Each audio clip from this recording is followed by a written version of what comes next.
పెడుతున్నా సార్ మీరు ఎలా చేస్తాను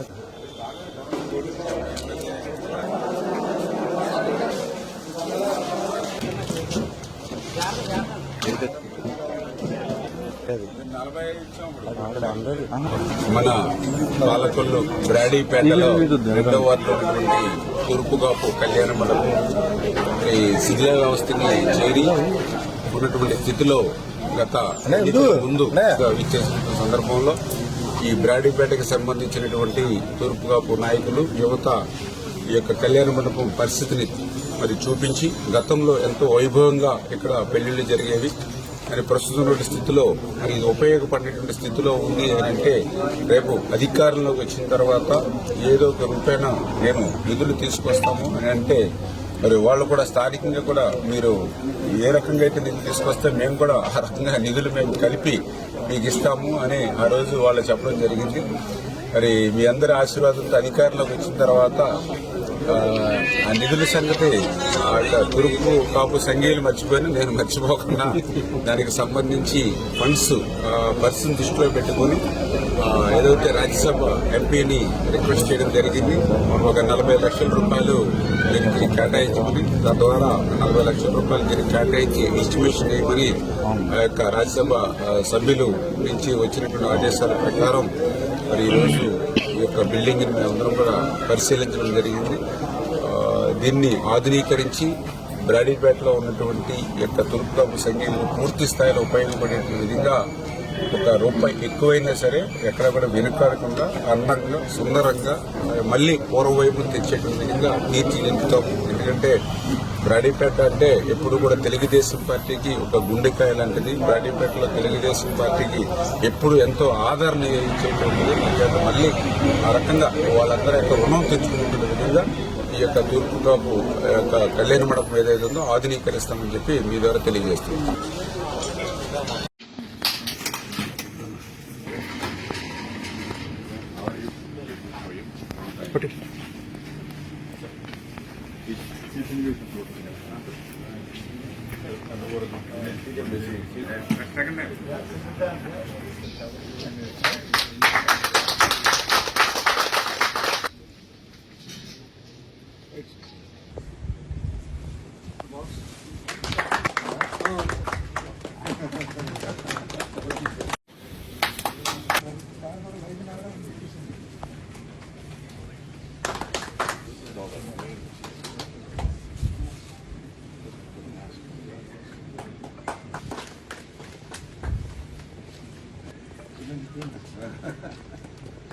Correct.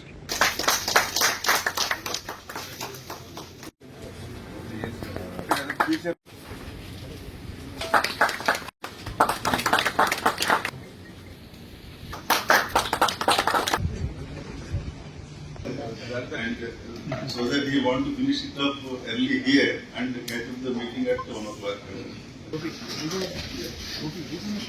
So actually he is supposed to attend the meeting today.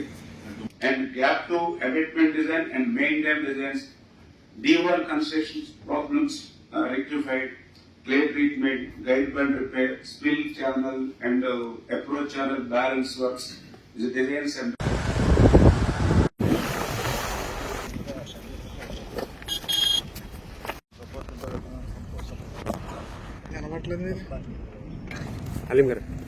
ఈరోజు పోడూరు మండలానికి సంబంధించి 9 పనులకు అక్షరాల ₹1,95,00,000 అంటే దగ్గర ఈరోజు ₹2 కోట్ల రూపాయలకి ఈవేళ 9 పనులకి శంకుస్థాపన చేయడం జరిగింది.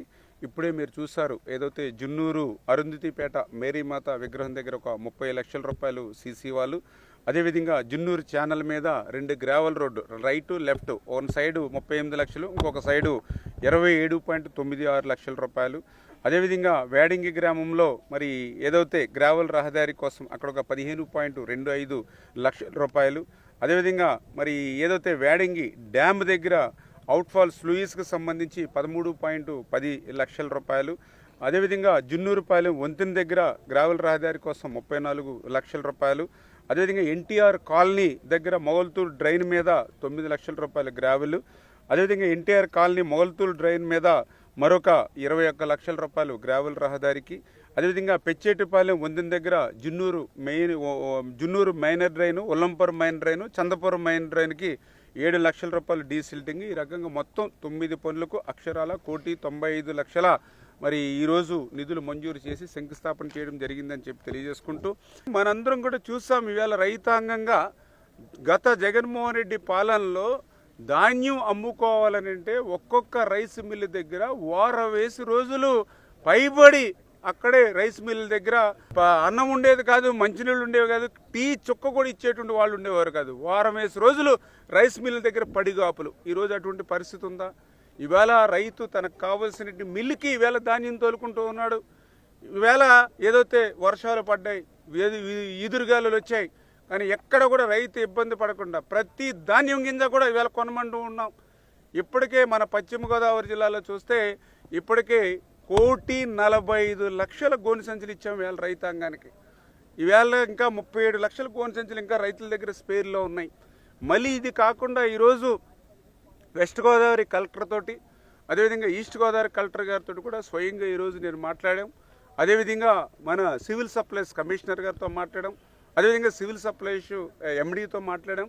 మళ్ళీ ఈరోజు civil supply minister Nadendla Manohar గారితో మాట్లాడాను. అంటే ఒక ఈదురుగాలులు వస్తే, ఒక వర్షం వస్తే ఇమ్మీడియట్లీ ఒక మంత్రులుగా ఇంత సమన్వయం చేసుకుంటూ ఉన్నాం.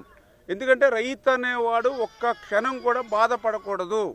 రైతు దగ్గర ఉన్నటువంటి ధాన్యం ఏ ఇబ్బంది లేకుండా ముందు మిల్లర్స్ దగ్గరికి వెళ్ళిపోవాలి అనేటువంటి ఏకైక ఆలోచనతో గతంలో ఎప్పుడు కూడా ఒక మంత్రి కానీ ఆ రోజు ఉన్నటువంటి ప్రజాప్రతినిధి కానీ రైతుల ఇక్కట్లు పట్టించుకునేటువంటి పరిస్థితి లేదు. ఈరోజు అర్థం చేసుకోండి, ఎమ్మెల్యే దగ్గర నుంచి, మంత్రుల దగ్గర నుంచి, ఉన్నతాధికారుల దగ్గర నుంచి కలెక్టర్ల వరకు ఒక్క గంట వర్షం పడితే ఎంత స్పందించి ఈవేళ రైతాంగానికి సేవ చేస్తూ ఉన్నటువంటి పరిస్థితి. గతంలో నెలల తరబడి కూడా డబ్బులు వచ్చేటువంటి పరిస్థితి ఉండేది కాదు. ఈవేళ 48 గంటల్లో ధాన్యం సొమ్ములు పడుతూ ఉన్నాయి. అది కూడా ఎట్లాగా?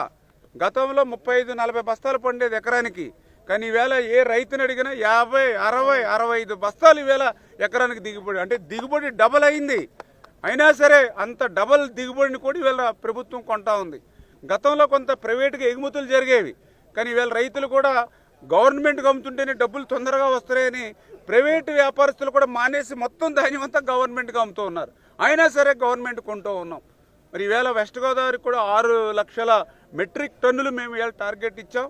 అవసరమైతే ఇంకొక 2 లక్షల మెట్రిక్ టన్నులు అయినా సరే ఎడిషనల్గా పెట్టుకుని ప్రతి రైతు దగ్గర ధాన్యం గింజ కొనమని ఈరోజు వెస్ట్ గోదావరి కానీ ఈస్ట్ గోదావరి ఏదైతే 2 ఉభయ గోదావరి జిల్లాల్లో ఇవాళ స్పష్టంగా ముఖ్యమంత్రి చంద్రబాబు నాయుడు గారు ఆదేశాలు ఈరోజు ఇవ్వడం జరిగింది. గత ప్రభుత్వం వారసత్వంగా ఏమిచ్చింది అంటే రైతులకి 1,650 కోట్లు బకాయిలు ఇచ్చింది, ధాన్యం బకాయిలు.